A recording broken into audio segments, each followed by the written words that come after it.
وجدان وطن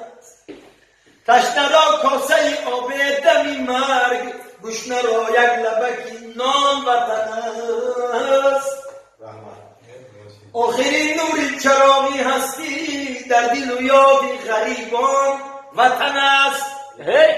در وطن بی وطنان بسیارند جانی جان در تن انسان وطن است جانی جان در تن انسان وطن است در دیده و در سینه بود جای دوشنبه